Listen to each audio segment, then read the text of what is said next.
आप क्लिप देखिए, गाली बक रहे हैं, वायरल हो रहा है। जो माँ बहन के अपमान कर रहे हैं, उनकी सम्मान की बात कर रहे हैं। मैं आपके बातों का समर्थन करूंगा, मैं आपके बातों का समर्थन करता हूं और मैं आपके बातों का समर्थन करता हूं। आप सुनिए, ये मोदी राज है, आराम से, हर रोज हत्या। अरे आप देखिए, ये गुंडा राज है। यही 500 की बात करते हैं, यही भ्रष्टाचार की जनक है। और ये क्या विकास की बात करेंगे? यही भ्रष्टाचार के जनक है। 500 500 की बात करना क्या यह भ्रष्टाचार नहीं है? ये भ्रष्टाचार के जनक है।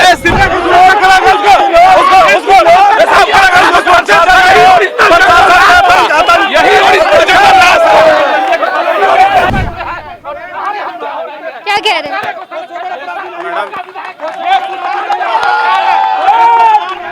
यही जंगल राज है और राक्षस राज है।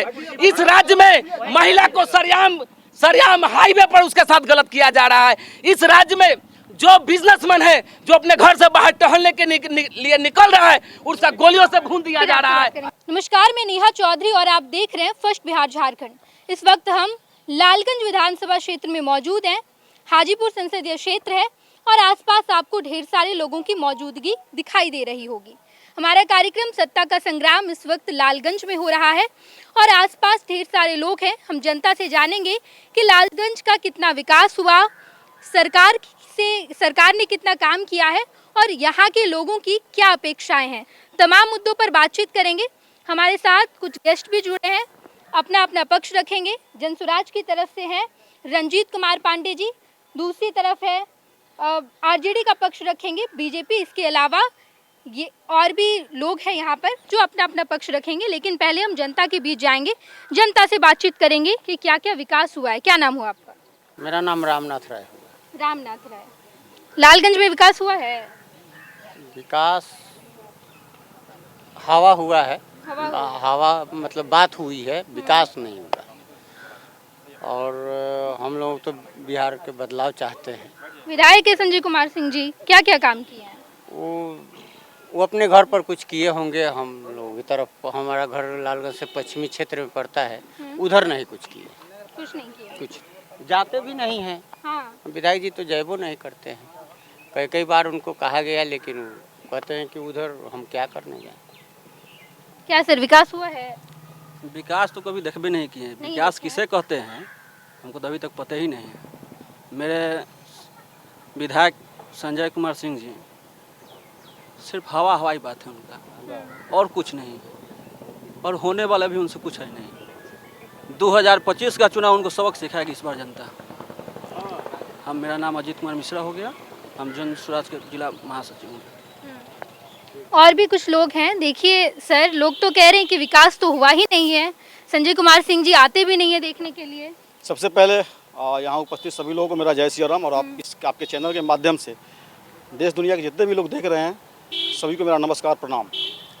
देखिए, जहाँ तक विकास की बात है जी, तो विकास को देखने के लिए, लालगंज के विकास को देखने के लिए, बिहार के विकास को देखने के लिए और पूरे देश के विकास को देखने के लिए चश्मा का नंबर इन लोगों को बदलना पड़ेगा। या फिर मुझे लग रहा है कि ये लोग टीन का चश्मा पहने हुए हैं, तो टीन का चश्मा है मैडम, उसे तो दिखाई देगा नहीं। उसके लिए नंबर, ये चश्मा जो है वो शीशे का होना चाहिए। और आँख के, आप कह रहे हैं कि जनता यहाँ पर टीन का चश्मा पहनकर बैठी? नहीं, मैं जनता की बात नहीं कर रहा हूँ। ये जो यहाँ लोग बैठे हैं, हाँ। ये कुछ ऐसे मुट्ठी भर लोग हैं, मैं उनकी बात कर रहा हूँ। जो विपक्ष के लोग हैं उनकी बात कर रहा हूँ, क्योंकि विपक्ष तो कहेगा ही ना। विपक्ष का काम है हमारा विरोध करना।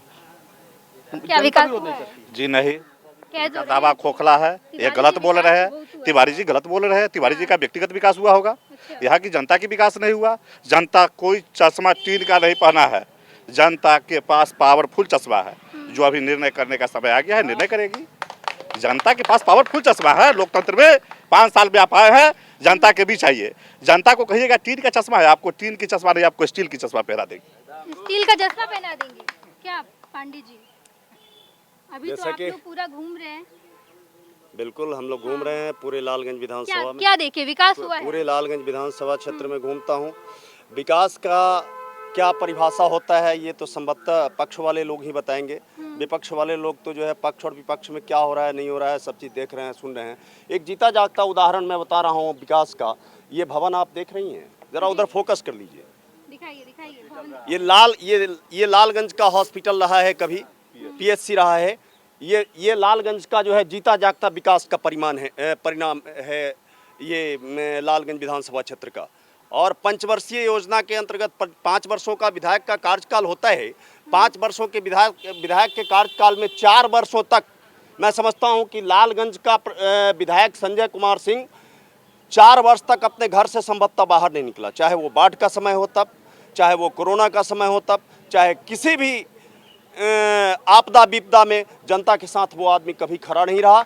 और कहीं भी आप देखेंगे, आप इस सड़क तिवारी जी क्या आप फोन देख रहे हैं, कुछ विकास ही नहीं हुआ है। देखिए आपका हॉस्पिटल सिलसिलेवार ढंग से मैं इनके सवाल का जवाब दूंगा। सबसे पहली बात, ये जो दिखा रहे हैं खंडहर, तो मेरे बड़े भाई को शायद पता नहीं है कि अभी 8 करोड़ की लागत से, 8 करोड़ की राशि की लागत से एक सामुदायिक भवन, जो बड़ा अस्पताल कह सकते हैं, जहाँ सारी व्यवस्था उपलब्ध है, वो लालगंज में बन के तैयार है। जरा उसका भी एक बार मुआयना, मेरे ख्याल से मेरे भाई लोग अगर होंगे तस्वीर तो जरा दिखाइएगा ला करके। ये इतनी अच्छी बिल्डिंग बनी है, इतनी अच्छी व्यवस्था है। उसके पहले भी एक कोरोना काल में ही जो पूरे नॉर्थ बिहार को डील करता था, इतना बड़ा हॉस्पिटल पहले ही माननीय विधायक जी ने दिया है। चूँकि ये अस्पताल की बात कर रहे हैं तो मैंने अस्पताल की मैं बात बता रहा हूँ। अस्पताल जो है आप जाकर के देखिए, 3 मंजिली 4 मंजिली इमारत खड़ी है और वहाँ इलाज भी हो रहा है। क्या दावा तो बहुत कर रहे हैं, क्या क्या विकास हुआ है बताइए। दावा डिजिटल है, जमीन डिजिटल है। हाँ, दावा डिजिटल है, जमीन पे तो विकास नहीं हुआ है। मैं एक सैनिक हूँ, 2 पीढ़ी हमारे सैनिक जीवन में रहा। मेरा खुद का सड़क नहीं बना है। मैं पुरनटर पंचायत से आता हूँ, 4 नंबर वार्ड। लेकिन मैं एक सैनिक होने के नाते मैं इनका विरोध भी नहीं कर रहा हूँ। मैं किसी पार्टी, एक सैनिक का काम नहीं है विरोध करना किसी भी पार्टी का। जो पार्टी अच्छा करे, एक सैनिक का काम है उसको सपोर्ट कर देना। फिलहाल हम निर्दलीय प्रत्याशी हैं, हम भी घूम रहे हैं क्षेत्र में। विकास डिजिटल हुआ है, डिजिटली विकास। हाँ। बताइए, मोदी जी डिजिटल इंडिया बना रहे तो विकास आप श्रीमान से पूछिए, श्रीमान से खुद पूछिए, का श्रीमान सड़क से नहीं बना पूछिए है। कि हॉस्पिटल बना है या नहीं, 3 मंजिला इमारत खड़ा है या नहीं लालगंज में। श्रीमान से पूछिए। एक हॉस्पिटल बना देने से क्या जनता के विकास हो गई? आप समझिए, हो गए। अभी जब एक चुनाव आ टॉपिक की गया, बात कर रहे थे, आप एक टॉपिक की बात कर रहे थे, हॉस्पिटल बना कि नहीं बना। जो मैं कह रहा हूं, अभी इस लालगंज विधानसभा में अभी आपको घूमने का मौका मिल जाएगा मैम। जो विकास हुआ है वो आप मेन सड़क और हाईवे पे मत देखिए, जो गांव कस्बा है। मैं एक उदाहरण दिया ना कि मेरा पंचायत का खुद का मेरा सड़क नहीं बना, जो मैं एक इस देश का सैनिक हूँ। हमने इसका अवगत भी कराया। बुनियादी ढांचा पूरा नहीं कर पा रहे हैं, अस्पताल का, रोड का। सबसे पहले तो इनसे पूछिए कि हॉस्पिटल से ये अभी एक्सेप्ट किया इन लोगों के बीच में, ऑन कैमरा इन्होंने एक्सेप्ट किया कि हॉस्पिटल बना है। और अगर ये एक्सेप्ट ना भी करेंगे तो आपका कैमरा घुमा सकती है, यहाँ से मात्र 500 मीटर की दूरी पे हॉस्पिटल बना है, आप जाके देख सकते हैं। दूसरी बात, मेरे भाई ने अभी कहा सड़क की बात, अभी लालगंज में लगभग 100+ सड़क या तो बन चुका है या फिर टेंडर में है। कल ही 8 करोड़ की लागत की 5 साल में आप लोग किए ही नहीं अभी टेंडर। मैं बता देना चाहता हूँ, मेरे बड़े गार्जियन स्वरूप है, इनसे ये पूछिए कि टोटहा से जो पुरनटार को सड़क को जोड़ती है, अगर वो सड़क बन गया होगा 5 साल में, वो भी इसी विधानसभा का है। उस सड़क का भी टेंडर हो चुका है, उस सड़क का भी टेंडर हो चुका है। मैं ऑन कैमरा कह रहा हूँ, और बहुत जल्द वो बनेगा। नहीं टेंडर तो आपका सालों साल चल नहीं मैडम, माननीय विधायक जी अभी एक मिनट, माननीय विधायक जी वर्ष में टेंडर हो रहा है। 4 वर्षों तक आप कहाँ सोए थे?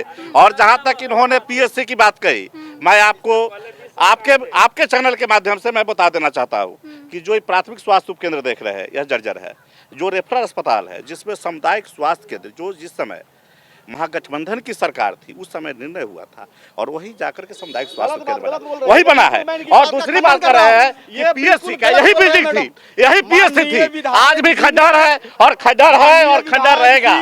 इन लोगों का मंगल पांडे जी जो स्वास्थ्य मंत्री हमारे हैं, उनसे मिलकर स्पेशल जाकर के देखिए शिलान्यास कब हुआ था, उसका शिलान्यास जा रहा था। अभी आप उस हॉस्पिटल का समुदाय केंद्र का कहीं अलग बनने वाला था, और उसको यहाँ खींच करके लाए माननीय विधायक जी, और यहाँ बनवाए लालगंज के लोग। आप रेपुरा चौक, मैं उस पे भी आऊँगा, सामुदायिक भवन की क्या स्थिति है, मैं उस पे भी आऊँगा। उससे पहले मैं एक चीज़ आपको बता देना चाहता हूँ, आप लोग भी जो है प्रत्येक क्षेत्र का विकास, प्रत्येक क्षेत्र के विकास का जो पैमाना होता है वो सड़क होता है। सड़क से आम जनता चलती है। बिल्कुल बिल्कुल। पांडे जी वापस एक मिनट सुन लीजिए, रेपुरा चौक जाइए, रेपुरा चौक से और प्रखंड कार्यालय तक जो है आप आइए। रेपुरा चौक से प्रखंड कार्यालय तक अगर सही सलामत अगर आप आ गए, अगर गर्भवती महिला अगर उस रोड से पंकज चौक तक आएगी तो जो है वहाँ जो कहिए। क्या कह रहे हैं, विकास हुआ है? क्या क्या विकास हुआ है बताइए। कोई बात नहीं, विकास तो हम लोग को दिख रहा है।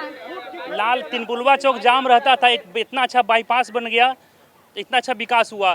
1975 में हॉस्पिटल बना था रेफरल, उसको पुनः 2021 में 22 में कोविड हॉस्पिटल बनाया गया 50 करोड़ के लागत से एसी। अब पुनः 7.5 करोड़ के लागत से इतना बढ़िया रेफरल हॉस्पिटल को अपग्रेड करके सामुदायिक स्वास्थ्य केंद्र किया गया। क्या विकास हुआ है? विकास में क्या नाम है आपका? घनश्याम कुमार सिंह। पहले विकास देखने का नजरिया बदलना पड़ेगा। इनको पच नहीं रहा है। जब माननीय विधायक 2020 में जीत कर आए थे तो हॉस्पिटल का हम लोग निरीक्षण करने गए थे, तो हॉस्पिटल कम और पोस्टमार्टम ऑफिस ज़्यादा लग रहा था, वहाँ कुत्ता घूम रहे थे। इनको पच नहीं रहा है। महिलाएं जब सड़क पर स्वच्छ करती थी और रात के अंधेरे में जब लाइट आती थी तो शर्म के बारे जब उड़ जाती थी, लैट्रिन नहीं कर पाती थी। आज माननीय प्रधानमंत्री जी ने उन्हें शौचालय दिया, उन्हें आवास दिया, इनको पच नहीं रहा है। अब लड़कियां साइकिल पर चढ़कर स्कूल जा रही है, इनको पच नहीं रहा है। विकास तो करना इनका नजरिया है नहीं, इनके प्रवृत्ति में विकास नहीं है, तो इनको विकास दिखेगा कैसे? क्या कहेंगे मैडम? जो नेता थे। विकास हुआ है? क्या नाम हुआ? विकास हुआ है। मेरा नाम बबीता कुमारी है। हम यहाँ के वार्ड पार्षद है, वार्ड नंबर 4 से। जो अभी हमारे माननीय इस खंडर अस्पताल को दिखाए हैं, वो किनके अथी में हुआ, किनके कार्यकाल में ये अस्पताल खंडर हुआ था, जरा ये भी उनसे पूछा जाए। और आज जो अस्पताल बना है वो हमारे माननीय संजय सिंह विधायक जी के द्वारा ही बनवाया गया है। इसके लिए हम लोग पूरे लालगंज की लग रहा है कोटि धन्यवाद देती है। विकास हुआ है? जी हुआ है, हम लोग का बहुत विकास हुआ लालगंज। जी विकास हुआ है। जी बताइए, महिलाओं का विकास हुआ है? यानी हुआ है, सब आदमी का विकास हुआ है। तो महिलाओं को आज जितना मान सम्मान मिला हमारे यशस्वी प्रधानमंत्री नरेंद्र मोदी जी के रीजन में, हमको नहीं लगता है कि आज तक कभी मिला था, कभी नहीं मिला था। आज हमारे घर की महिलाएं 11 बजे 12 बजे रात को निडर होकर एकदम रोड पे निकलती है, कुछ भी करती है। और आज से क्या लग रहा है, विकास हुआ है? विकास हुआ है। हुआ है? विकास का काम हुआ। चलिए आप लोग बताइए, विकास हुआ है क्षेत्र में? विकास तो इतना हुआ है कि जग जाहिर है। जग जाहिर है? जग जाहिर है। क्या कहेंगे सर? जग जाहिर है? विकास व्यक्तिगत हुआ है, सामाजिक और क्षेत्र का विकास नहीं हुआ है। व्यक्तिगत विकास खूब हुआ है। व्यक्तिगत विकास हुआ। हाँ। क्या हुआ है? जी विकास हुआ है, बाईपास बना है, हॉस्पिटल बना है। विकास हुआ है, मिला हुआ है जुला विकास। विकास के साथ साथ विनाश भी हुआ है। हमारे टाउन का रोड जो है ना, वो गड्ढा वाला कोई ऐसा रोड नहीं है जो कि मेन रोड से जोड़ा जा सके। मेरा ये गाड़ी चलता है, वो रिम ट्रेन हो गया वो गड्ढा के कारण। विकास भी हुआ, पेपर पे काम हुआ, और वो माने कि विनाश भी हुआ। हमारे ये गड्ढा नाला बना हुआ है, अफसरशाही बढ़ा हुआ है। देखिए यहाँ जो लोग मौजूद हैं, हम नेताओं के पास फिर से लौटेंगे, नेताजी से पूछेंगे क्या कह रहे हैं नेताजी। कुछ लोग तो कह रहे हैं। आपको बताऊं, विकास के नाम पर एक बात बताऊं आपको। अभी 5 दिन पहले की बात है। आप लालगंज विधानसभा क्षेत्र में ही भगवानपुर एक जगह है, आप भगवानपुर जाइए। लालगंज विधानसभा क्षेत्र में ही सराय एक जगह है, सराय जाइए, वहाँ लगेगा जैसे कि ये सड़क नहीं है, ये विधायक जी का जो है पोखर है। जनता की विधायक का ये स्थिति है कि जनता अगर विरोध करती है तो जनता को जो है गलत शब्दों से अपमानित किया जाता है। जनता को विधायक के द्वारा जो है माँ बहन किया जाता है। इससे ज्यादा दुर्भाग्य क्या हो सकता है लालगंज के? बताइए, विधायक जी पर इतना बड़ा आरोप।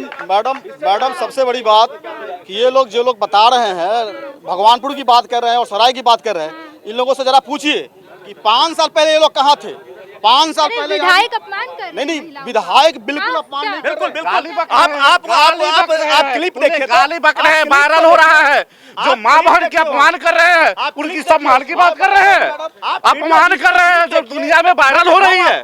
मैं जो चीज वायरल है आप देख लीजिए, जो वायरल है छुपाया जा सकता है क्या? जो वायरल है दुनिया में वायरल है। पूरे डिजिटल मैडम मैं बता रहा हूँ कि ये जो गाली की बात हो रही है, अपशब्द की बात हो रही है, ये प्रायोजित घटना है।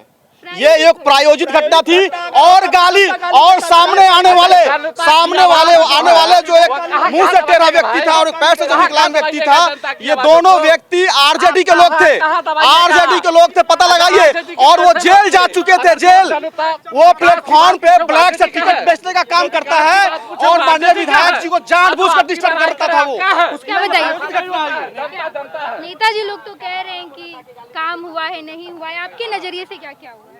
काम तो आप घूम रहे हैं वो दिख ही रहा होगा आपको। जो गाली का जो प्रश्न है, एक जनप्रतिनिधि को इतना संयम बरतना चाहिए कि सामने वाले मुझे क्या कहा, ऑन कैमरा जो है उनको गाली तो दिया ही गया है, जो सारे मतलब उसका क्लिप है, जो हमारे माननीय विधायक जी को नहीं ऐसे करना चाहिए। अगर उन्होंने आरोप लगाया था, आरोप उनका ये था जो सामने वाले व्यक्ति का कि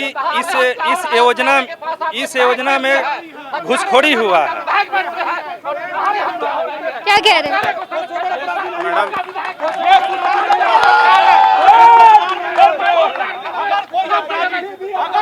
देखिए, खड़ा होता है, अपराध करता है, उस अपराधी के खिलाफ एक्शन भी 24 घंटा के अंदर होता है। और जहां तक कोरोना और बाढ़ का समस्या की बात की गई है माननीय विधायक जी के लिए, उस कोरोना और बाढ़ के समय माननीय विधायक जी कंटिन्यू जनता के साथ खड़ा होकर के काम किए। जिस अपराध की बात ये लोग कर रहे हैं वही भावी प्रत्याशी, जिस अपराध की बात कर रहे हैं वही भावी प्रत्याशी अन्नू शुक्ला की पति, उनके यहाँ जनेऊ का कार्यक्रम चल रहा था और करवाइन से गोली जिस अपराध की बात कर रहे हैं भावी प्रत्याशी अन्नू शुक्ला की पति जनेऊ का कार्यक्रम के दरवाजे पर चल रहा था और खुलेआम करवाइन से गोली चला रहे थे। आज जब अक्षरा सिंह ने कुछ बोला कि गोली चलाने बंद करने के लिए, तो उन्हें कहा कि मुन्ना शुक्ला कानून तोड़ने के लिए पैदा लिया है और अपराध की बात कर रहे हैं। दल के लोग थे, मुन्ना शुक्ला किस दल से जीते थे, किस गठबंधन के लोग थे, जरा इनसे पूछिए किस गठबंधन के लोग थे, कहां से जीते थे। अच्छा एगो बात बताइए, सुनिए, ये जो कह रहे हैं कि मुन्ना शुक्ला थे तो इतना सब कुछ होता था, आज हमको बताइए कि मुन्ना साल के 15 साल के कार्यकाल में लालगंज में कई हत्या हुआ। आज 5 साल के कार्यकाल में दो लालगंज का बड़ा चेहरा का हत्या हुआ, चाहे वो राकेश पासवान हो, चाहे वो मुकेश शाह हो, अति पिछड़ा का बेटा, हरजन का बेटा, क्यों मारा गया। और एक बार भी लालगंज विधायक इस पर आवाज नहीं उठाया। कहते हैं जंगल राज की बात, जो जंगल राज की बात करते थे वही आज कह रहे हैं कि जंगल राज से भी बड़ा गुंडा राज आ गया है, राक्षस राज आ गया है, जो कि दिन दहाड़े एक हत्या का न्यूज मिल रहा है। जब हम लोग न्यूज में देख रहे हैं नमस्कार प्रणाम, समझ जा रहे हैं कि कोई ना कोई मर्डर हुआ है। ये है जंगल राज, गुंडा राज, इसको आप क्या कहते हैं बताइए। अपराध तो पूरे बिहार में बढ़ गया है सर, क्या कहेंगे? लगातार अपराध की घटनाएं आ रही है। ये अपराध की बात जो लोग कह रहे हैं, ये जो लोग अपराध की बात कर रहे हैं, जरा अपने गिरेबान में झांक कर देखें। अपराध नहीं बढ़ रहा है बिहार में। बिल्कुल, अपराध का जो दर है मैडम बिहार में कमा है। आप तो चूंकि बड़े चैनल से हैं, आपके पास भी उसका ग्राफ होगा, आप देख लीजिए। घटनाएं होती रहती है, लगातार जो घटनाएं हो रही है बिहार में, अपराध बढ़ रहा है। मैडम बिहार में अपराध बढ़ रहा है, लेकिन अभी मेरे भाई ने कहा भी कि 24 आवर्स के अंदर या तो उसका इनकाउंटर कर दिया जा रहा है, फिर उसको गिरफ्तार कर सलाखों के पीछे डाल दिया जा रहा है। कितने ऐसे मामले एनकाउंटर किया गया? अभी तो हाल ही में आपने देखा है, एक जो मालूम एकदम नहीं गलत है। यही लालगंज विधानसभा है ना, एक छितई नामीडी में होता है, दूसरा छितई जो है बाईपास में होता है। एक हत्या यही लालगंज विधानसभा में भगवानपुर थाना में एक हमारी बहन की हत्या हुई ना, उसकी लाश दफना दी गई और यही प्रशासन एफआईआर दर्ज नहीं की। यही है सरकार, यही है हमारे माननीय विधायक, यही है सरकार। 10 दिन पहले की घटना है, केस लेने से इनकार कर दिया। यहाँ तक कि उसको देखने जाने वाला कोई नहीं था, पूछने जाने वाला कोई नहीं। बात कर रहे हैं, पहले माननीय मुख्यमंत्री जी के आवास में बैठकर ये अपराध का षड्यंत्र रचा जाता था, वहाँ से तय होता था। अब क्या हो रहा है जी? अब क्या हो रहा है? अब बहुत अपराध का ग्राफ कमा है हम लोग, और खास करके लालगंज में भी। क्या सर? कानून के अगेंस्ट में कार्रवाई हो रही है, एक्शन हो रहा है। अभी जिस अपराध की बात कर रहे हैं, अभी अपराध के अगेंस्ट में कार्रवाई हो रही है। इन्होंने कहा कि प्रतिदिन पेपर में हम देख रहे हैं, तो उन्होंने देखा 2 दिन पहले पारस में गोली चली थी, अपराधी पकड़ के गिरफ्तार कर लिया गया। इससे पहले क्या होता था, इससे पहले भी हम लोग देखे हैं, इससे पहले देखे हैं। अरे बांध दीजिएगा, हाँ तो उसी का आदमी है तो मरने वाला भी वही। जिस अपराध की बात कर रहे हैं ये शायद भूल गए हैं, जिस अपराध की बात कर रहे हैं शायद भूल गए हैं। 90 के दशक में एक दलित IAS बीबी विश्वास की पत्नी चंपा विश्वास के साथ उनके पूरे परिवार के साथ 2 साल तक लगातार बलात्कार किया गया और किसी का दम नहीं हुआ यस का कि FIR कर सके। वो पॉसिबल अपराधी है। बीजेपी का मंत्री, आज बीजेपी का विधायक, आज बीजेपी का कार्यकर्ता सरियाम चौराहे पर जो खेल खेल रहा है, बिहार और भारत से छुपा हुआ है क्या? छुपा हुआ है क्या? पूरे बिहार में आप देख लीजिए, जो वीडियो वायरल हुआ है, एक महिला को हाईवे पर खड़ा करा करके उसके साथ नाजायज संबंध, गलत संबंध किया जा रहा है। ये क्या है? ये क्या है? इसको आप जंगल राज नहीं कह सकते हैं। यही जंगल राज है और राक्षस राज है। इस राज्य में महिला को सरियाम हाईवे पर उसके साथ गलत किया जा रहा है। इस राज्य में जो बिजनेसमैन है, जो अपने घर से बाहर टहलने के लिए निकल रहा है, उसका गोलियों से भून दिया जा रहा है। इसको आप क्या कहते हैं? नहीं, सबसे पहले तो आपके चैनल से मैं ये पूछना चाह रहा हूँ कि आप लोग डिबेट करना चाह रहे हैं लालगंज का विकास हुआ है कि नहीं हुआ, ये है ना आपका डिबेट का विषय, कि किसी का चरित्र चित्रण करना है।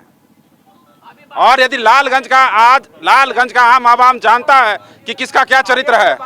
मैं 2017 में लालगंज का अध्यक्ष बना और ये जो अभी आप सामने का पहला आप जो आप उठाई हैं, ये PHC है, प्राइमरी हेल्थ सेंटर। जब लालगंज रेफरल अस्पताल नहीं हुआ करता था तब से क्रिया हुआ करता था, ये मर्ज कर गया है। इस देश में कानून से राज चलता है, किसी का कहने से राज नहीं चलता है। और उसके बाद कोरोना हॉस्पिटल बना है और एक सामुदायिक हॉस्पिटल बना है। क्या कम होता है क्या? एक PHC के बदले में 2 अस्पताल मिला। और रही बात कि आप किसी से अच्छे ढंग से सवाल पूछिए। कोई व्यक्ति यदि उठ करके कोई बात कहता है, कोई आपको बुला, बताइए सर, क्या कह रहे हैं? निश्चित तौर पे हर लोगों के बातों को सुनना चाहिए। भाई साहब ने जो कहा बिल्कुल अक्षरशः सही कहा। इनका पक्ष वालों का मैटर क्या है? पक्ष वालों का मैटर क्या है कि ये जब पकड़े जाते हैं तो इनको आज़ादी के समय की बात याद पड़ती है, इनको जवाहरलाल नेहरू याद पड़ता है। ये जब पकड़े जाते हैं तो 20 साल पहले का जंगल राज याद पड़ता है। ये जब पकड़े जाते हैं तो ये कहते हैं कि विधानसभा 20 साल पहले जो है मुख्यमंत्री के दरवाजे पे बैठ करके और जो है हिस्ट्री सीटर लोगों का लिस्ट बनता था या जो हिस्ट्री सीटिंग कराया जाता था। लेकिन मैं कह रहा हूं कि आज बिल्कुल अक्षरशः सही है। मैं आपके बातों का समर्थन करूंगा, मैं आपके बातों का समर्थन करता हूं और मैं आपके बातों का समर्थन करता हूं। आप मेरी बात तो सुनिए, मैं आपके बातों का समर्थन करता हूं। लेकिन आज ये 20 वर्षों की बात जो कर रहे हैं, मैं इनके बातों का समर्थन करता हूं कि हाँ, ये 20 वर्ष पहले जो है जंगल राज था, जंगल राज कायम थी। आज ये स्थिति है कि आज जो है जंगल राज से भी बदतर स्थिति बिहार की है, जंगल राज से भी बदतर स्थिति बिहार की है। और आज विधायक के घर से सेटिंग होता है, विधायक के घर से सेटिंग होता है। बताइए, मैं मुख्यमंत्री के घर से आप सुनिए, ये मोदी राज है। अरे आप बैठिए वहाँ जाके, ये गुंडा राज है। बैठिए जाके वहाँ पे। मैं जानना चाहता हूँ। हाँ, मैं ये बोल रहा था कि 15 और 20 35 साल इसी में निकल गया है। तेजस्वी यादव का चेला सब हत्या कर रहा है। जो हमारे तीनों पार्टी के वरिष्ठ गार्जियन स्वरूप है, यहाँ लड़ाई से समस्या के समाधान नहीं है। 35 साल निकल चुका है। इसी में मुद्दा ये था कि विकास क्या हुआ, नौजवानों को रोजगार मिला कि नहीं मिला। इसमें तो 35 साल निकल गया है चरित्र हनन में। इसके पीछे तो हर कोई जान रहा है क्या है नहीं है। जैसे हमारे अभी मतदाता पुनरीक्षण का काम पूरे बिहार भर में चल रहा है, यहाँ पर भी BLO काम कर रहे होंगे। कैसा काम चल रहा है, क्या है आप लोगों को? देखिए, मतदाता पुनरीक्षण का जो कार्य चल रही है, जिसमें बहुत सारी पेपर, जैसे 2003 की वोटर लिस्ट की बात कही गई और आज भी 2003 की वोटर लिस्ट BLO के पास उपलब्ध नहीं कराया गया। बहुत सारे, जैसे मेरे माता पिता माने काला अक्षर भैंस बराबर, मेरे माता पिता पढ़े लिखे नहीं, बहुत सारे पेपर है जो संग्रहित करके नहीं रखे हैं। और जो 11 पेपर, बहुत सारा कागजात उनके पास नहीं हो। एज ए बॉर्ड, मैं तो जन्मजात यहाँ का हूँ, मेरे माता पिता यहाँ हुए, मेरे पूर्वज यहीं के हैं। पर अगर कुछ पूर्व का पेपर अगर 10 साल पूर्व का भी खोजा जाएगा तो उनको नहीं मिल पाएगा, क्योंकि वो लोग पेपर को संग्रहित करना नहीं जाने। हम देखिए, मतदाता सूची पुनरीक्षण हो पर बृहत रूप से हो, ससमय से हो, पूरा समय के साथ हो। अभी निर्वाचन के पूर्व अगर 3 माह में हो तो यह संभव नहीं है, क्योंकि जो हम भारत के नागरिक हैं, हम जन्मजात है, जनता को जागरूक करने का अभियान चलना चाहिए, नहीं कोई एक वर्ग एक लोगों को नाम काट करके और खास तौर पे नाम काट करके और इसको हटा दीजिएगा, यानी मतदाताओं को मताधिकार से वंचित करने का साजिश रचिएगा। यह एक साजिश है, यह नहीं होना चाहिए, अभी तत्काल नहीं होना चाहिए। मतदाता पुनरीक्षण का काम चल रहा है। ये जो मतदाता पुनरीक्षण पे विपक्षियों ने जो हाय तौबा मचा रखा है, ये इन लोगों का पूरा खोखला दावा है, कहीं कुछ भी इसमें सच्चाई नहीं है।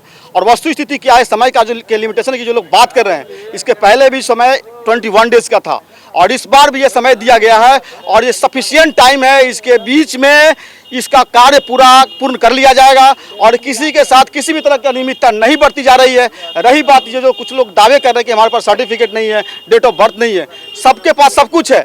सिर्फ चुनाव आयोग ये बता दे कि 500 रुपया दिया जाएगा आपको, आप अगर दे दीजिए अपना बर्थ सर्टिफिकेट। मेरा दावा है कि हर कोई निकाल के सबसे पहले लाइन लगा देगा यहाँ से लेकर के त्रिपुलवा तक। भ्रष्टाचार भ्रष्टाचार के जनक है, यही 500 की बात करते हैं, यही भ्रष्टाचार की जनक है। और क्या विकास की बात करेंगे, यही भ्रष्टाचार के जनक है। 500 की बात करना क्या यह भ्रष्टाचार नहीं है, भ्रष्टाचार के जनक है। लोग भ्रष्टाचार के जनक है, बात कर रहे हैं भ्रष्टाचार। आप भारत के नागरिक है, आप सदियों से रहते आ रहे हैं यहाँ, आप यही रहने वाले हैं कि आपके पिताजी का नाम नहीं है, आपके दादाजी का नाम नहीं है, आपके परदादाजी का नाम नहीं है, कोई सा डॉक्यूमेंट तो नहीं होगा। चुनाव आयोग 11 डॉक्यूमेंट्स बोला है देने के लिए, 11 में से कोई एक भी बिल्कुल है। बिल्कुल है,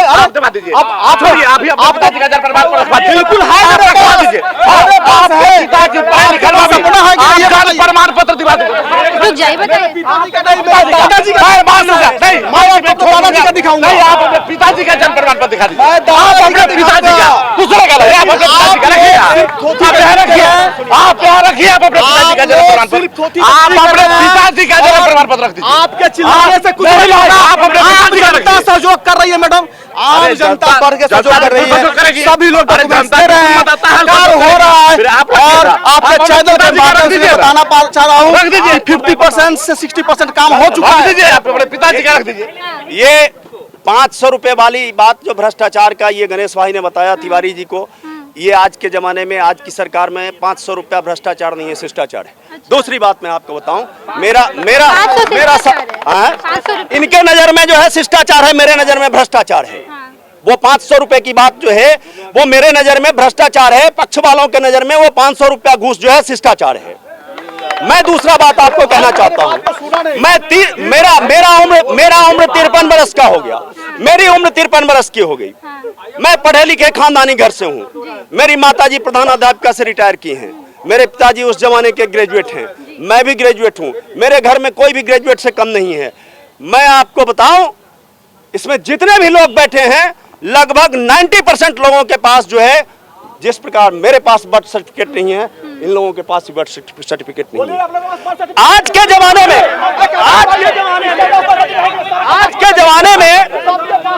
जमाने में जो बच्चा पैदा ले रहे हैं, आज 10 वर्षों से जो बच्चे पैदा ले रहे हैं, उनके पास बर्थ सर्टिफिकेट है। पुराने लोगों के पास बर्थ सर्टिफिकेट नहीं है, पुराने लोगों के पास कोई बर्थ सर्टिफिकेट नहीं है। ये झूठा दावा है, ये झूठा दावा है। 10 को बाद इनके पास कोई विजन नहीं है, इनके पास कोई विजन नहीं है। 10 को बाद हमारी पार्टी, 10 को बाद हमारा एक ऐसा नेता पैदा लिया है, 10 को बाद हमारा एक ऐसा नेता पैदा लिया है। एक मिनट सुन लिया जाए। 10 को बाद कहते हैं जबरदस्ती, इसी को जबरदस्ती कहते हैं। और ये लोकतंत्र में जबरदस्ती नहीं चलेगा, यह गुंडा राज स्थापित नहीं होगा, जनरल राज का जाति करके राक्षस राज नहीं चलेगा। याद रखिए। मतदाता पुनरीक्षण पे क्या होगा? मतदाता पुनरीक्षण 11 है, 11 में से कोई एक प्रस्तुत करना है। कोई भारत का, कोई बिहार का नागरिक है तो वो प्रस्तुत नहीं कर सकता। लगातार जो वीडियो सामने निकल कर आ रही है, बीएलओ अपने से हस्ताक्षर कर दे रहा है। अरे गलतियां तो होती है ना, अभी अपराध होता रहता है, कार्रवाई हो रहा है कि नहीं हो रहा है तो बताइए। अपराध किसी को रुकने से रुकता है क्या? लगातार जो वीडियो सामने आ रही है, बीएलओ अपने से हस्ताक्षर कर रहा है, जा भी नहीं रहा है। कोई यदि एक आदमी गलत करता है उसके खिलाफ कार्रवाई होगा। बताइए। बीएलओ घर घर जा रहा है, बीएलओ खून पसीना एक करके काम कर रहा है, और जो सरकारी कर्मचारी ईमानदारी से काम कर रहा है उस पर इस पर उंगली उठाइएगा तो व्यवस्था ध्वस्त हो जाएगा। ये लोग खून पसीना एक करके खट रहा है। आज 20-20 साल 25-25 साल पुराना लोग का नाम जो है, जो मर गया उसका भी है, आज छट रहा है। कुछ लोग टाउन में नाम जुड़ा लिए हैं और गांव में जिसका नाम है मतदाता सूची में दर्द, मतदाता सूची के लिए विपक्ष का दर्द का दवा यही है। विपक्ष को दर्द इसलिए रहा है कि जो बांग्लादेशी है, जो घुसपैठिया है, उनका नाम कट रहा है, इसलिए उनको दर्द हो रहा है। और देश का नागरिक एक भी का मतदाता वोट नहीं कटेगा, इसका दावा करते हैं। क्या कह रहे हैं? क्या मतदाता पुनरीक्षण का काम जो हो रहा है ठीक ढंग से हो रहा है? बिल्कुल सही हो रहा है, सही हो रहा है। मतदाता पुनरीक्षण का काम सही ढंग बताइए। मतदाता जो पुनरीक्षण चल रहा है वो सही हो रहा है और हम इसके पक्ष में भी हैं। इससे गलत लोगों का नाम छटेगा, मरे हुए लोगों का भी नाम छटेगा और बाहरी। क्या कहेंगे सर, सही काम हो रहा है मतदाता पुनरीक्षण? क्या कहे, नफरती सरकार है, नफरती विधायक है। ये सरकार नफरती है, नफरती विधायक है। जाति धर्म के नाम पर सिर्फ ये विधायक लाल भगवा बांध के पूरा शहर दह गया। एक एक रोटी बिना गरीब तरफ रहा था, ये विधायक देखने तक नहीं आया। 5-5 को दलित पिछड़ा की हत्या हुआ, जो राजनीतिक उसकी हैसियत थी, 20-20 गोली मारा। आज तक कोई उद्भेदन नहीं हुआ कि साजिश कौन किया। और संजय गुप्ता को 20 गोली मलंग पर मारा गया। मुकेश शाह को राजनीतिक हैसियत था, 20 गोली मारा गया। मुकेश शाह के दूरा पर, राकेश पासवान के दूरा पर जाके 20 गोली मारा गया। 5-5 दलित पिछड़ा की इस विधानसभा में हत्या हुआ। आम हत्या तो छोड़िए, राजनीतिक हस्ती था जिसके पास। और इस देश में ये जाएगा सदन में माननीय विधायक और सिर्फ अति पिछड़ा दलित के नाम पर सवाल करेगा। अरे दलित पिछड़ा, जब तुम्हारा सम्मान और जान के सुरक्षा नहीं करेगा ये सरकार, ये दंगाई सरकार है, नफरती विधायक है। सिर्फ जाति धर्म के नाम पर कुछ ही एजेंट रखे हुए लालगंज में, जो सिर्फ नफरत फैलाता है जाति धर्म के नाम पर। इसको सिर्फ हिंदू मुसलमान इतने से मतलब, न जाने कितने गरीब को जान चला गया इस देश में। ये मोदी सरकार में आपने कहा कि 2 करोड़ रोजगार देंगे, रे भैया कहाँ गया रोजगार? आपने एक बार मुद्दा बनाया जाति धर्म नफरत के नाम पर, जब सत्ता में आया तो अपना उपलब्धि तो बताइए कि मैंने 5 साल का मेरा क्या उपलब्धि है। 11 साल अब सेंट्रल में है, 20 साल से इस राज्य में है, बगल में थाना है, जाके देखिए थाना पर एक चौकीदार तक बिना पैसा के सुनने के लिए तैयार नहीं है। जी क्या सर, मतदाता पुनरीक्षण का काम सही हो रहा है? देखिए, वोटर वेरिफिकेशन जो है ऐसे समय में किया जा रहा है जो सामने बिहार विधानसभा का इलेक्शन होना है। सरकार की नियत और जो काम करने का जो तरीका है, जो मंशा है, वो बिल्कुल सवाल के घेरे में है। और यही कारण है कि पूरे बिहार में इसका विरोध हो रहा है। वोटर वेरिफिकेशन के नाम पर अभी 24 में जो इलेक्शन हुआ, अगर मंशा साफ था, काम करने की नियत था कि हाँ जो गलत लोगों का नाम जुड़ के उनका हटना चाहिए था, तो उस समय भी करा लिया जाता। लेकिन बिहार को टारगेट किया गया है। आप देख लीजिएगा जो काम चल रहा है, हम लोग का तो बड़ी संख्या में लोग विरोध कर रहे हैं, लेकिन बहुत लोग इसमें छूट जाएंगे। दूसरी बात है, ये लोग शुरुआत में ही आपने देखा कि जब जनता सवाल पूछा एमएलए साहब के कार्यशैली को लेकर, तो उन्होंने कहा कि टीन का चश्मा लोग पहने हुए हैं। इनके विधायक से जब सवाल किया जाता तो गाली गलौज पे उतर जाते हैं। मतलब जब एमएलए गाली दे रहे हैं, यह कह रहे कि टीन का चश्मा पहन लो, तो आखिर सवाल किससे होगा? चारों तरफ हर ऑफिस में जाइए, बिना पैसा का कोई काम नहीं हो रहा है। मतलब पुराना मांग है, वर्षों का मांग है कि लालगंज को अनुमंडल का दर्जा मिलना चाहिए। कभी इस विषय पर न इन्होंने सदन में बोलने का काम किया, न इस पर कभी कोई चर्चा हुआ। डबल इंजन की सरकार है ना लालगंज में, लेकिन इस पर कभी कोई पहल नहीं हुआ। तो विकास का क्या पैमाना है? ये लोग एक बिल्डिंग को गिना रहे हैं। अरे बिल्डिंग जर्जर होगा, मरम्मती होता है, नए सिरे से निर्माण होता है, लेकिन उसका जो संचालन होना है वो तो व्यवस्थित तरीके से होना चाहिए। क्या कहेंगे सर, हो रहा है विकास का काम? मतदाता पुनरीक्षण का काम जो चल रहा है कैसे चल रहा है? जो अच्छा चल रहा है वो। जी जी। क्या नाम हुआ आपका? नवीन कुमार ठाकुर। नवीन कुमार, बताइए चाचा, मतदाता पुनरीक्षण का काम जो हो रहा है सही हो रहा है? बीएलओ आ रहे हैं आपके? आपको 24 के में जो लोकसभा चुनाव हुआ है, 24 से 25 में कौन सा बड़ा आफत आ गया है कि विधानसभा चुनाव के वक्त ही आपको मतदाता पुनरीक्षण कराना पड़ा? साल भर के में जो आपका आफत विपत आया है वो बता दीजिए, और नहीं तो अभी इसको पोस्टपोन रखिए, फिर 4 महीना के बाद कराइए, बढ़िया से कराइए। अभी कराने का क्या तुक है? आपका मंशा जाहिर है। आप तो बिहार को लेबर के फैक्ट्री बना के, श्रमिक एक्सप्रेस चला के, 5 किलो अनाज पर 100 रुपया के अनाज पर आप वोट ले ही रहे हैं। अब क्या चाहिए आपको? बताइए, हो रहा है? मैंने पहले भी बोला था कि विकास जो हुआ वो जग जाएगा। मतदाता पुनरीक्षण का काम नहीं, मतदाता पुनरीक्षण वो दूर की मैटर है, वो तो जो होना है सबके साथ होगा। लेकिन कहने का मतलब कि विकास इतना हुआ है कि आज बच्चे सिलेट के बदला प्लेट लेकर के आंगनबाड़ी में, और उसका अभिभावक 4 किलो अनाज के लिए कलऊ लेने के लिए, पहले हम लोग कलऊ बोलते थे उसको, कलऊ लेने के लिए कोटा में खड़ा है। ये विकास हुआ है हमारे बिहार का। बिहार में रोजगार चाहिए, बिहार में राजनीति रोजगार पर होना चाहिए, राजनीति विकास पर होना चाहिए। मंदिर और मस्जिद पर राजनीति और जाति पर नहीं होना चाहिए, तब जाके बिहार सुदृढ़ होगा। क्या कहेंगे? मतदाता पुनरीक्षण का काम सही से होगा? ये सब लूट खसोट है। बिहार सरकार के सबसे बड़ा भ्रष्टाचार इसी में है, जो करोड़ों अरबों रुपया खर्चा इसमें हो रहा है। इसके क्या जरूरत थी? कोई जरूरत नहीं है। चाय बेचते हैं, चाय बेचते हुए तो उनको नहीं देखे, लेकिन रेल बेचते हुए उनको सबने देखा है। नहीं चाहिए, ऐसा नहीं चाहिए, बेचते हुए देखा गया। ऐसा नहीं चाहिए। ऐसा प्रधानमंत्री और मुख्यमंत्री नीतीश कुमार हमको नहीं चाहिए पूरे बिहार में। इस पर चर्चा कर रही है। देश में हमारे माननीय प्रधानमंत्री आज तक पढ़ाई, दवाई, सिंचाई काम पर नहीं किए। उन्होंने जुमलाबाजी करके सत्ता में आया कि मैं 2 करोड़ युवाओं को रोजगार दूंगे। एक दिन भी नाम जो लिया हुआ कि हम युवा को रोजगार देंगे, और खत्म हो गया। घूम करके 74 वर्ष के आदमी, 75 वर्ष के प्रधानमंत्री, वह 3 में 15 साल नौकरी सकते हैं, लेकिन 20 साल के युवा फौज में जाएगा और 5 साल के बाद रिटायर हो जाएगा। सुनिए मैडम, सुनिए, एक मिनट सुनिए ना। देश में जुमलेबाजों की सरकार नहीं चाहिए। भारत, सुनिए ना, कांग्रेस 70 साल में न्याय के साथ विकास किया था, इन्होंने अन्याय के साथ हरास किया है। अन्याय के साथ हरास किया मैडम विपक्ष को अधिकार है सत्ता पक्ष से क्वेश्चन करने का। इतना उग्र होंगे सत्ता पक्ष तो विपक्ष कहाँ जाएगा? रहा पुनरीक्षण की बात, तो 1 साल पहले भी तो हो सकती थी। अभी 3 महीना के बाद चुनाव आज पुनरीक्षण करा रहे हैं। एक मिनट हमें थोड़ा समय दिया जाए। भाई मेरे थोड़ा शांत रहिए। सत्ता पक्ष एक मिनट। विकास, जहाँ तक विकास की बात है तो विकास दिखाई दे रही है, लेकिन देखिए थाना के ऊपर जो खपरा लगा हुआ है उस पर पन्नी रखा हुआ है, देख रहे हैं ना आप? उधर देखिए, सामने देखिए पन्नी लगा हुआ है, थाना के ऊपर, खपरा के ऊपर पन्नी है ना? अच्छा, अभी रुकिए, इधर कैमरा कीजिए, अभी रुकिए, अभी इधर लाइए कैमरा।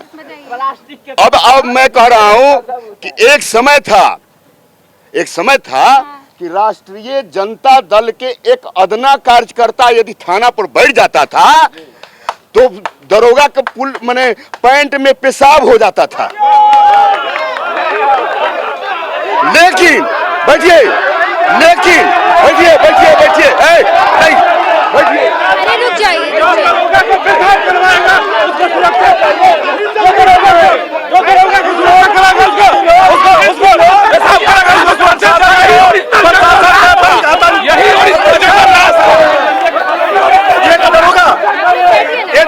ये जो बीपीएससी करके एक IAS IPS जो बीपीएससी करके आते हैं। मैम देखिए, मैं ये कहना चाहता हूँ कि यहाँ जो ये लोग डिबेट कर रहे हैं कि हुआ कि नहीं हुआ, मुझे लगता है अच्छा डिबेट तब होता जब ये कहते आपने जो किया मैंने उससे ज्यादा किया। मैं एक न्यूट्रल ऑब्जर्वर के रूप में बता रहा हूँ। मैं उस शहर को लगभग 15 वर्षों से देख रहा हूँ। मैंने देखा है सड़कों को बनते हुए। आप इस सड़क पे नहीं जा पाते, तो आपकी उधर साइड सड़क है, आपको महिलाएं दिख जाती शाम में, ठीक है? लोग यहाँ टॉयलेट्स बने लोगों के, प्रधानमंत्री आवास योजना में घर बने, और इन्हीं लोग जो यहाँ खड़े हैं ना, जो बोल रहे हैं कि नहीं हुआ, इन्हीं लोगों के मैडम इन्हीं लोगों के कलमों से हुआ है। इन्हीं लोगों से पूछिएगा कि आपने कितना घर पास किया, तो ये लोग में बहुत सारे लोग मुखिया वार्ड थे जो आज बोले नहीं हुआ, उन्हीं लोगों ने किया है। उन्हीं लोगों ने प्रधानमंत्री आवास योजना में घर पास किया, टॉयलेट पास किया, वॉशरूम पास किया। आराम से यही स्थिति है। जब ये पकड़े जाते हैं तो हल्ला करके, गुंडई करके और व्यवस्था को बंद कराने का प्रयास करते हैं, जिस ढंग से अभी बंद करने का प्रयास किया गया। मैं कहना चाहता हूं कि 10 को बाद कोई ऐसा नेता, मेरे पार्टी का नेता, मैं कहना चाहता हूं कि 10 को बाद दशकों बाद कोई ऐसा नेता बिहार में पैदा लिया है जो पढ़ाई का बात करता है, दवाई का बात करता है, फैक्ट्री लगाने की बात करता है, रोजगार का बात करता है, पलायन रोकने की बात करता है। वो सिर्फ और सिर्फ हमारे नेता, जन सुराज के नेता आदरणीय प्रशांत किशोर जी हैं, आदरणीय प्रशांत किशोर जी हैं, जिनकी सरकार आ रही है, जिनकी सरकार बनेगी, प्रशांत किशोर मुख्यमंत्री बनेंगे। देखिए, जो बिहार का बेसिकली मुद्दा है उस पर चुनाव होना, डिबेट आप करिए, ये लड़ाई, ये बहिष्कार पे मत करिए। बिहार का जो मेन मुद्दा है बेरोजगारी, विकास, जो मेन मुद्दा युवा का है, शिक्षा का है, जो हमारा बिहार पीछे है। आप अदर स्टेट में चले जाइए, जो बिहार के युवा 5 लाख आज के डेट में सूरत में है, उस पर कोई नहीं बोलना चाह रहा है। और जो यहाँ बहिष्कार करके भाग जाना, लड़ाई करना, ये डिबेट नहीं है। डिबेट अच्छा से कराइए और मुद्दा पे कराइए, विकास पे कराइए, बिजली पे कराइए, सड़क पे कराइए। आप हमको मत सिखाइए क्या करना, आप बताइए। तो ये लड़ाई क्यों करवा रहे हैं? चीज के आप क्यों पूछ रहे हैं बार-बार कि किसका क्या है? अरे आप बताइए, आपको क्या अभी हुआ है विकास? युवा, जो हमारे युवा का क्या विकास क्या अपेक्षा है बताइए। लालगंज में क्या क्या अपेक्षा है लोगों, क्या क्या होना? हाँ, लालगंज में जो अपेक्षा है, सबसे बड़ा अपेक्षा है कि विकास हो। किसी भी पार्टी की सरकार हो, वो विकास हो। किसी भी पार्टी की सरकार हो, युवा के लिए रोजगार लगे, इंडस्ट्री लगे। जो आज हमारे युवा पलायन करके बाहर जा रहे हैं, उसका मुद्दा है मेन। अभी वो जाति से ऊपर, धर्म से ऊपर, समुदाय से ऊपर, उसका मुद्दा है लालगंज का। वो मुद्दा नहीं है कि कौन क्या था, उसमें 35 साल खत्म हो गया। आप लोग उसमें क्यों जाना चाह रहे हैं? किसी भी पार्टी के हो, उस पर नहीं जाइए। जाति से ऊपर उठिए, धर्म से ऊपर उठिए, समुदाय से ऊपर उठिए और युवा की बात उठाइए, विकास की बात उठाइए। जो आज सरकार ने ऐलान किया कि 125 यूनिट बिजली फ्री मिलेगा, ऐलान किया ना। आप उस आदमी से पूछिए जाके, जिसको मोबाइल जो बेचारा 400 रुपया कमा के आता है, उसको पता नहीं है कि कैसे रिचार्ज करेंगे। वो रिचार्जेबल मीटर लग रहा है, उसको 125 यूनिट फ्री, क्या पता चलेगा? इस पर तो कोई पूछ नहीं रहा है। इस सब 15 साल 20 साल के बाद क्यों ऐलान हो रहा है? जो बेसिकली मुद्दा है वो इन लोगों से पूछिए खड़ा करके। मैडम, बिहार में एक ही बात है, बिहार में युवा जाग गया, मोदी सरकार भाग गया रे भाईबो, भाग गया और विपक्ष भी खत्म। चलिए, हो गया। हम जब लालगंज में मौजूद थे, हमने लोगों से बातचीत की।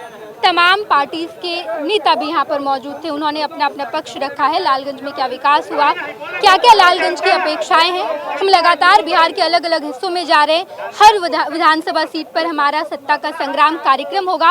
आप लगातार जुड़े रहिएगा, हम आपको हर अपडेट से रूबरू कराएंगे। अपने सहयोगी कृष्णा और विकास के साथ मैं Neha Chaudhary, first Bihar Jharkhand, Lalganj. Panorama Group, जो सोचता है वो करता है। आपके अपने सपनों का आशियाना। ये लो, मुंह मीठा करो। आज मैंने अपना जॉब छोड़ दिया, अब हम पूर्णिया वापस जाएंगे। जॉब छोड़ दिया है? मतलब ये घर कैसे चलेगा, हम करेंगे क्या, और माँ बाबूजी क्या बोलेंगे? इसलिए मैं एक और मिठाई का डब्बा लाया। अपने बिजनेस के लिए लोन अप्रूव हो गया। अरे लोन अप्रूव हो गया वो तो ठीक है, लेकिन पूर्णिया में हम रहेंगे कहाँ? अपना घर भी तो नहीं है वहाँ। इसलिए तो एक और मिठाई का डब्बा अलग से लाया हूँ। हमने पूर्णिया में घर ले लिया है, पूर्णिया के ई होम्स पैनोरमा में। पूर्णिया में पैनोरमा ग्रुप लेकर आए हैं ई होम्स पैनोरमा। बड़ा घर, आलीशान जिंदगी और अत्याधुनिक सुविधाओं के संग। अरे अब क्यों मुंह मीठा करवा रही हो? क्योंकि हम घर वापसी जो कर रहे हैं। घर वापसी की खुशी पूर्णिया में ई होम्स पैनोरमा के संग। ई Homes Panorama, luxurious lifestyle redefined.